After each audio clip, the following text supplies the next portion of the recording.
तुम्हाला माहित आहे का, फक्त काही मिनिटे तीव्र उन्हात उभा राहिल्याने तुमच्या शरीराचं तापमान 40 डिग्री सेल्सिअस पेक्षा जास्त वाढू शकतं आणि तो एक क्षण तुम्हाला उष्माघात किंवा सनस्ट्रोक आजार निर्माण करू शकतो। जर मित्रांनो तुम्ही उन्हात काम करत असाल, उन्हात प्रवास करत असाल, तुम्हाला अचानक चक्कर येणे, डोकं दुखणे, मळमळ उलटी होणे किंवा बेशुद्ध पडणे ही सर्व लक्षणे जर दिसत असतील तर तुम्हाला उष्माघात आजार झालेला असू शकतो।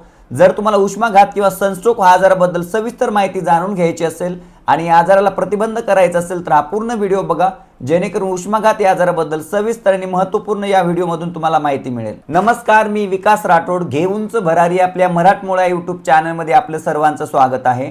मी पोस्ट ग्रॅज्युएट नर्सिंग ऑफिसर, माझं स्पेशलायझेशन आहे मेडिकल सर्जिकल नर्सिंग आणि सुपर स्पेशलायझेशन आहे कार्डिओव्हॅस्क्युलर आणि थोरॅसिक नर्सिंग, म्हणजेच हृदय, फुफ्फुस आणि रक्तवाहिन्या यांचा अभ्यास।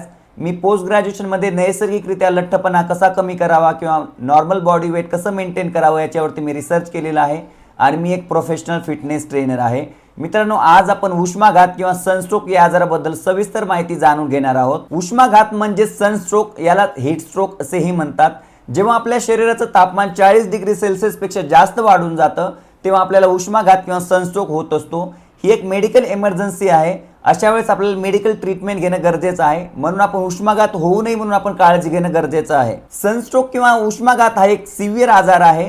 जर आपल्या शरीराचं तापमान 40 डिग्री सेल्सिअस पेक्षा जर जास्त वाढलेलं असेल किंवा जर आपण उन्हात काम करत असाल, उन्हात प्रवास करत असाल तर आपल्या शरीराचं तापमान वाढून जातं आणि त्यासोबतच जर आपल्या शरीरामध्ये डिहायड्रेशन झालेलं असेल तर आपलं शरीर नॉर्मल टेम्परेचर मेंटेन ठेवण्यास असमर्थ होऊन जातं, त्यामुळे आपल्याला हीट स्ट्रोक किंवा सनस्ट्रोक होऊ शकतो। तर मित्रांनो, आता आपण पाहूयात सनस्ट्रोक किंवा उष्माघात होण्याचे काय काय कारणीभूत घटक आहेत। जर तुम्हाला ती कारणीभूत घटक जर माहीत असेल तर तुम्ही ती कारणीभूत घटक टाळू शकता आणि उष्माघात आजार टाळू शकता। जर आपण उन्हामध्ये जास्त काम करत असाल, सूर्यप्रकाशाखाली किंवा कडक उन्हात जर जास्त वेळ काम करत असाल तर आपल्या शरीराचं तापमान वाढू शकतं आणि आपल्याला डिहायड्रेशन होऊ शकतो किंवा उष्माघात आजार होऊ शकतो। त्यासोबतच जर वातावरणाचं तापमान खूप जास्त असेल, खूप ऊन असेल, 40 डिग्री सेल्सिअस पेक्षा जर जास्त तापमान असेल आणि जर आपण त्या तापमानामध्ये काम करत असाल तर आपल्या शरीराचं तापमान वाढू शकतं आणि आपल्याला उष्माघात किंवा हीट स्ट्रोक होऊ शकतो।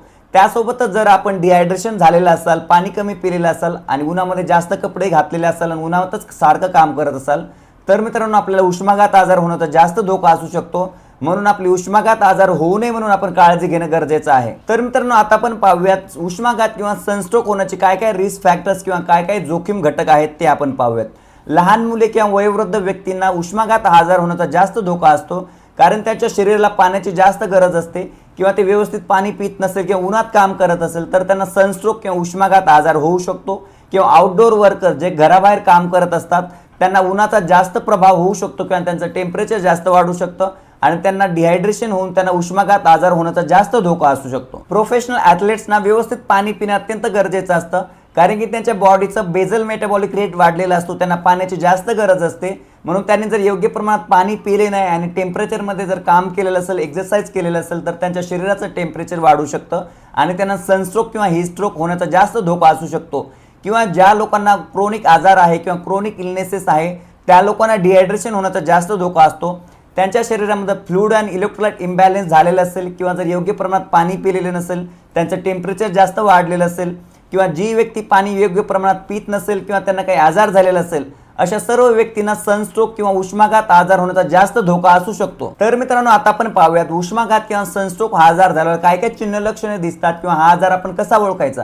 ज्या व्यक्तींना सनस्ट्रोक झालेला आहे अशा व्यक्तींचं बॉडी टेम्परेचर नॉर्मलपेक्षा खूप जास्त वाढून जातं, त्यांची त्वचा खूप गरम होते, ड्राय होऊन जाते। अशा व्यक्तींना चक्कर येणे, मळमळ उलटी होणे, बेशुद्ध अवस्था होणे किंवा अनकॉन्शियस अशा प्रकारची चिन्ह लक्षणे दिसून येतात। त्यासोबतच त्यांची हृदयाची गती खूप वाढून जाते। अशा प्रकारची जर चिन्ह लक्षणे कोणाला दिसून येत असेल तर मित्रांनो तुम्हाला उष्माघात किंवा सनस्ट्रोक हा आजार झालेला लक्षात आलं पाहिजे। जर आपण उष्माघात किंवा सनस्ट्रोक या आजाराचं लवकरात लवकर रोगनिदान आणि उपचार केले नाही तर आपला मेंदू निकामी होऊ शकतो, त्यासोबतच आपल्याला सीझर म्हणजे झटके येऊ शकतात, आपल्या शरीरातील वेगवेगळे अवयव निकामी होऊ शकतात, ऑर्गन फेल्युअर होऊ शकतं किंवा आपल्याला डेथ म्हणजे मृत्यू येऊ शकतो। म्हणून या आजाराचा प्रतिबंध करणं खूप गरजेचं आहे।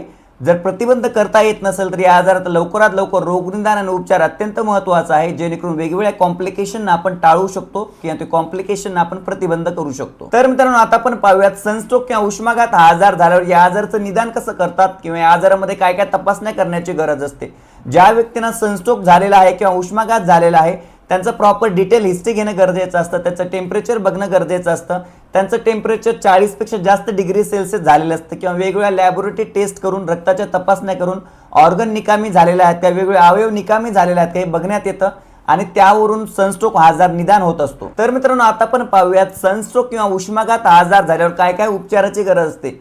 जेव्हा एखाद्या व्यक्तीला उष्माघात झालेला असतो, सनस्ट्रोक झालेला असतो, अशा व्यक्तीचं बॉडी टेम्परेचर 40 डिग्री सेल्सिअस पेक्षा जास्त वाढून जातं, म्हणजे त्यांचं बॉडीचं टेम्परेचर जास्त वाढल्यामुळे त्यांची त्वचा खूप गरम झालेली असते, ड्राय झालेली असते, त्यांना मळमळ उलट्या झालेल्या असतात। म्हणून अशा व्यक्तींचं त्वचा थंड करणं खूप गरजेचं असतं। त्यांचं मळमळ उलटी झाल्यामुळे त्यांचं फ्लूइड आणि इलेक्ट्रोलाइट्स इम्बॅलन्स झालेलं असतं, म्हणून अशा व्यक्तींना IV फ्लूइडद्वारे सलाईन लावणं गरजेचं आहे, प्रॉपर फ्लूइड मॅनेजमेंट करणं गरजेचं आहे, इनटेक आउटपुट मॉनिटरिंग करणं गरजेचं आहे। त्यासोबतच अशा व्यक्तींना ऑक्सिजन लावण्याची गरज असते, कारण की त्यांचा मेंदू निकामी होऊ शकतो किंवा ब्रेन डॅमेज होऊ शकतो, म्हणून योग्य प्रमाणात ऑक्सिजन लावलं पाहिजे, त्यांना मानसिक आधार दिला पाहिजे, त्यांचं पल्स, रेस्पिरेशन, ब्लड प्रेशर आणि टेम्परेचर सारखं मेंटेन ठेवलं पाहिजे, इनटेक आउटपुट चार्ट मेंटेन ठेवणं गरजेचं आहे आणि त्यासोबतच वेगवेगळ्या कॉम्प्लिकेशनना प्रतिबंध करण्यासाठी आपण प्रॉपर ट्रीटमेंट देणं अत्यंत गरजेचं आहे। तर आता आपण पाहूयात सनस्ट्रोक किंवा उष्माघात हा आजार होऊ नये किंवा या आजाराला आपण कसं प्रतिबंध करू शकतो। सनस्ट्रोक होऊ नये म्हणून उन्हाचे दिवस असल्यामुळे टेम्परेचर खूप जास्त प्रमाणात असतं, त्यामुळे आपण सारखं पाणी पिणं गरजेचं आहे, वेगवेगळ्या फळांचं ज्यूस पिणं गरजेचं आहे, आपल्या आहारामध्ये हिरवा भाजीपाल्यांचा समावेश करणं गरजेचं आहे, डायरेक्ट उन्हामध्ये काम करू नये, थोडं थंड वातावरण असेल तर तेव्हा आपण काम करणं गरजेचं आहे किंवा उन्हात जर आपण बाहेर फिरायला जात असाल तर डोक्यावरती टोपी किंवा छत्री वापरणं गरजेचं आहे, एकदम लूज कपडे घालणं गरजेचं आहे जेणेकरून आपल्या शरीराचं टेम्परेचर वाढणार नाही आणि टेम्परेचर वाढल्यामुळे आपल्याला सनस्ट्रोक होणार नाही म्हणून आपण काळजी घेणं गरजेचं आहे, जेणेकरून आपल्याला सनस्ट्रोकमुळे वेगवेगळे कॉम्प्लिकेशन आपण टाळू शकतो।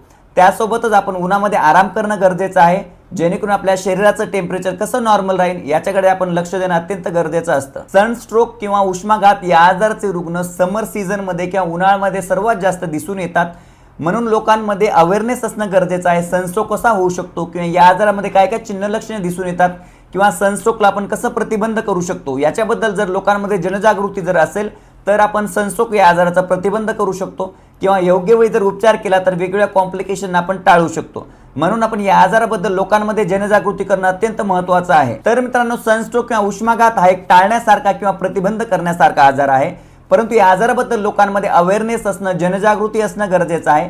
उन्हामध्ये जास्त प्रमाणात पाणी पिणं, डिहायड्रेशन होऊ नये म्हणून आपण काळजी घेणं गरजेचं आहे, लूज कपडे घालणं, छत्री किंवा डोक्यावरती टोपी घालणं गरजेचं आहे, हीटमध्ये किंवा उन्हामध्ये बाहेर काम करू नये। अशा प्रकारची जर आपण काळजी घेतली किंवा कोणाला जर सनस्ट्रोक किंवा उष्माघात झालेला असेल तर लवकरात लवकर रोगनिदान जर उपचार केलेला असेल तर आपण अनेक लोकांचा जीव वाचू शकतो। तर मित्रांनो अशा विविध आजारांबद्दल, आरोग्याबद्दल, फिटनेस किंवा नैसर्गिकरित्या लठ्ठपणा कसा कमी करावा किंवा नॉर्मल बॉडी वेट कसं मेंटेन करावं याच्या संदर्भात जर माहिती जाणून घ्यायची असेल तर आमच्या घेऊनच भरारी या मराठमोळ्या यूट्यूब चॅनलला सबस्क्राईब करा आणि जर आपल्याला आपले व्हिडिओ आवडत असेल तर लाईक, शेअर आणि कमेंट करायला विसरू नका। धन्यवाद।